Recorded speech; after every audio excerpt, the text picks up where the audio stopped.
Hello दोस्तों, मैं कमलेश आपका दोस्त और स्वागत करता हूँ कमलेश टेक में और मेरे इस यूट्यूब चैनल पे। तो दोस्तों, हमने पिछले वीडियो में देखा था कि हम क्या क्या पॉइंट्स कवर करने वाले हैं। तो दोस्तों, आज से हम इस वीडियो से हमारा पहला सेशन स्टार्ट करने वाले हैं। अगर किसी ने इंट्रोडक्शन का वीडियो देखा ना हो तो उस वीडियो की लिंक डिस्क्रिप्शन में दी गई है, तो प्लीज़ एक बार देख लेना और लाइक कमेंट एंड शेयर कर देना। तो दोस्तों, अब बढ़ते हैं हमारे पहले सेशन पर और उसके फर्स्ट पॉइंट पर। तो फ्रेंड्स, ये लाइनक्स होता क्या है और उसका यूज़ क्या है, ये हम आज इस वीडियो में बताने वाले हैं। तो दोस्तों, अभी तक आपने अगर चैनल को सब्सक्राइब नहीं किया है तो प्लीज़ सब्सक्राइब करना और आगे की वीडियोस के लिए बेल आइकन पर क्लिक करना। तो चलो बिना वक्त गवाए स्टार्ट करते हैं। तो हमारा फर्स्ट पॉइंट है व्हाट इज़ लिनक्स। तो दोस्तों, एक्चुअली ये लिनक्स होता क्या है, तो उससे पहले हम ये जान लेते हैं कि ऑपरेटिंग सिस्टम क्या होता है। तो दोस्तों, एक बात तो आपको पता ही होगी, किसी भी कंप्यूटर मशीन को शुरू करने पर सॉफ्टवेयर के रूप में सबसे पहला काम ऑपरेटिंग सिस्टम का होता है। ऑपरेटिंग सिस्टम खुद कंप्यूटर मेमोरी में लोड होने के बाद कंप्यूटर में अवेलेबल होने वाली इंफॉर्मेशन या डेटा के आधार पर मैनेज करके आगे निर्देश देता है। तो वैसे ही यूनिक्स ऑपरेटिंग सिस्टम का एक प्रकार लाइनक्स है। जिस प्रकार विंडोज़ और मैक ऑपरेटिंग सिस्टम होती है, वैसे ही लाइनक्स एक फ्री और ओपन सोर्स ऑपरेटिंग सिस्टम है जो कि इंटरनेट पर हमें फ्री में कोड अवेलेबल कर देता है, जिससे हमें कोई भी प्रोडक्ट या लाइसेंस या किसी भी प्रकार का चार्ज नहीं लिया जाता। ये केस सेंसिटिव होता है और किसी भी कोड लाइनक्स को मॉडिफाइड करके उसे कमर्शियली या पर्सनल यूज़ किया जा सकता है। तो दोस्तों, अगर लाइनक्स की डेफिनेशन देखी जाए तो ऐसी हो सकती है कि Linux operating system is a variant of Unix operating system. It's like Windows and Mac operating system. Similarly, Linux is also an operating system. It is a free and open source software, which means a user can modify links code for free on the internet and use it for commercial and personal use. And it is and also case sensitive. तो ये रही Linux की definition. तो चलो अब बढ़ते हैं अगले पॉइंट पर। तो हमारा अगला पॉइंट है characteristic and features of Linux.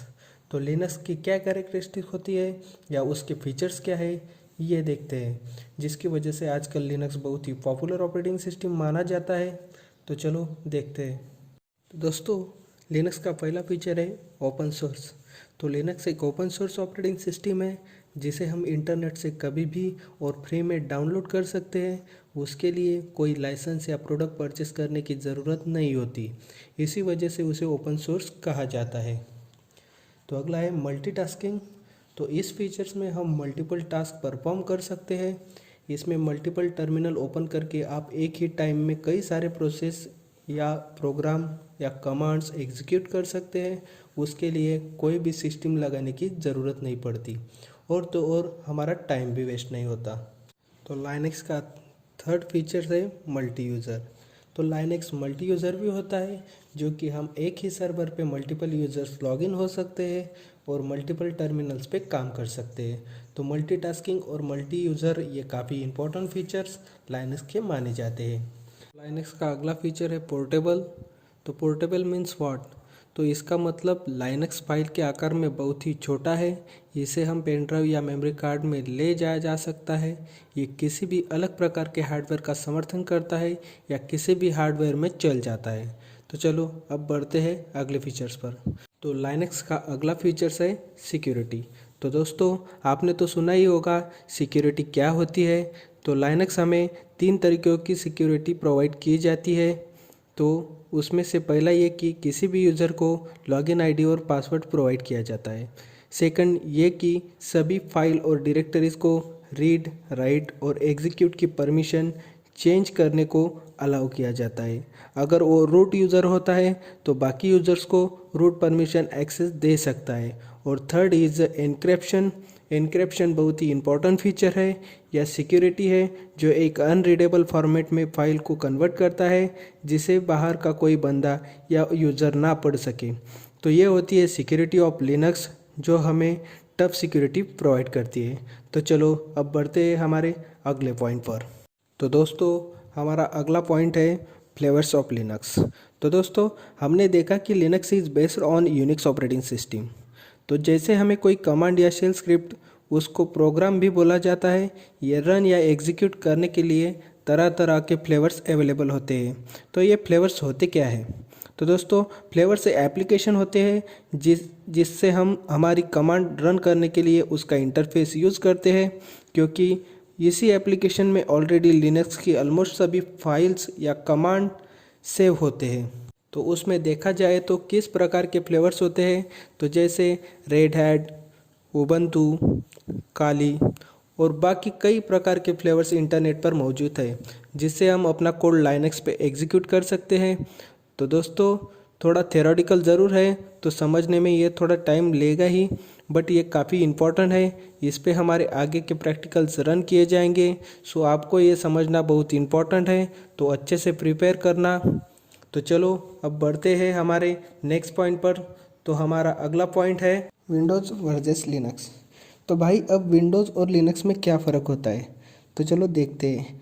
तो पहला फ़र्क ये होता है कि लिनक्स एक फ्री और ओपन सोर्स ऑपरेटिंग सिस्टम होता है और विंडोज़ एक कमर्शियल ऑपरेटिंग सिस्टम होता है, जिसका सोर्स कोड प्राप्त नहीं किया जाता और केवल सिर्फ माइक्रोसॉफ्ट के वेबसाइट पर से हम डाउनलोड कर सकते हैं, लेकिन उसके लिए हमें लाइसेंस परचेस करना पड़ता है।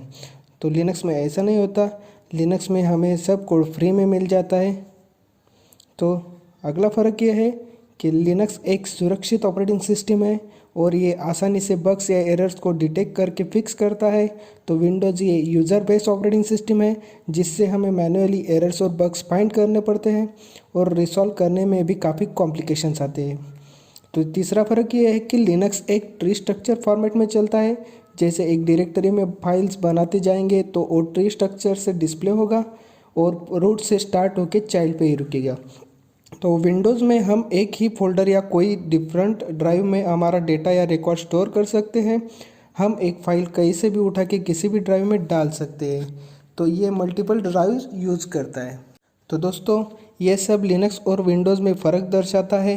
तो चलो अब बढ़ते हैं हमारे लास्ट पॉइंट पर, जो कि काफ़ी इम्पोर्टेंट पॉइंट है। तो हमारा अगला पॉइंट है आर्किटेक्चर ऑफ लिनक्स।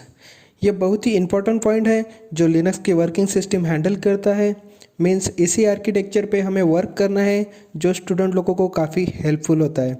और भाई ऑपरेटिंग सिस्टम सब्जेक्ट के एग्ज़ाम में इसका आना तो 99% तय ही होता है, तो इसे अच्छे से समझ लेना। तो जनरली लाइनक्स आर्किटेक्चर में 4 लेयर्स होते हैं, जैसे कि हार्डवेयर, कर्नेल, शेल और एप्लीकेशन और यूटिलिटीज़, जिसे हम प्रोग्राम भी कह सकते हैं। लाइनक्स में जो प्रोग्राम लिखे जाते हैं उसे हम शेल स्क्रिप्ट कहते हैं, क्योंकि सभी यूज़र्स कमांड और स्क्रिप्ट शेल पे रन होते हैं। तो चलो अब एक एक करके इसका मतलब समझ लेते हैं। तो आर्किटेक्चर का पहला लेयर्स होता है हार्डवेयर। तो हार्डवेयर में क्या होता है कि इसमें जो सब आता है जिनके द्वारा कंप्यूटर सिस्टम काम करता है, जिसमें सभी पेरिफेरल डिवाइस आते हैं like RAM, ROM, hard disk drive, CPU, printer, scanner etcetera. तो अगला लेयर है कर्नेल। तो कर्नेल यूज़र एप्लीकेशन या यूज़र कमांड और हार्डवेयर के बीच में इंटरफेस करने का काम करता है, क्योंकि ये लाइनक्स ऑपरेटिंग सिस्टम का एक मुख्य भाग है, जिसे हार्ट ऑफ लाइनक्स भी कहा जाता है। कर्नेल ये खुद डिसीजन लेता है कि कौन सी प्रोसेस को एग्जीक्यूट होने के लिए प्रोसेसर को अलोकेट करनी है और कौन सी प्रोसेस को मेन मेमोरी में एग्जीक्यूट होने के लिए रखना है। तो कर्नेल का मुख्य उद्देश्य क्या है कि सॉफ्टवेयर और हार्डवेयर के बीच में कम्युनिकेट करना। तो आर्किटेक्चर का थर्ड लेयर है शेल। तो शेल क्या होता है कि जो भी कमांड यूज़र रन करना चाहता है वो शेल में जाके रन होती है। शेल को सीधा हम कमांड इंटरप्रेटर भी कह सकते हैं, क्योंकि शेल कमांड रीड करता है या प्रोग्राम को एग्जीक्यूट करने के लिए रिक्वेस्ट को सेंड करता है। शेल एक सॉफ्टवेयर इंटरफेस है जो कि यूज़र को कंप्यूटर के साथ इंटरेक्ट करने को अलाउ करता है। तो आर्किटेक्चर का फोर्थ और लास्ट का लेयर है एप्लीकेशन और यूटिलिटीज़। यूटिलिटी एक प्रोग्राम होता है जो यूज़र को ऑपरेटिंग सिस्टम की अधिक से अधिक कार्य क्षमताओं को प्रदान करता है। जैसे विंडोज़ में एप्लीकेशन होते हैं, वैसे ही लिनक्स में भी हम एप्लीकेशन रख सकते हैं या इंस्टॉल कर सकते हैं। तो दोस्तों ये रहा हमारा लाइनक्स का कंप्लीट ओवरव्यू। अब अगली वीडियोस से हम प्रैक्टिकली स्टार्ट करेंगे, जिसमें सभी यूज़र्स कमांड और डेली काम में आने वाली कमांड्स और उनके यूजेस बताएंगे। तो अभी तक आपने अगर चैनल को सब्सक्राइब नहीं किया है तो प्लीज़ सब्सक्राइब कर देना। और आज की वीडियो की इन्फॉर्मेशन आपको कैसी लगी ये कमेंट में ज़रूर बता देना। लाइक करना और बाकी ज़रूरतमंद लोगों को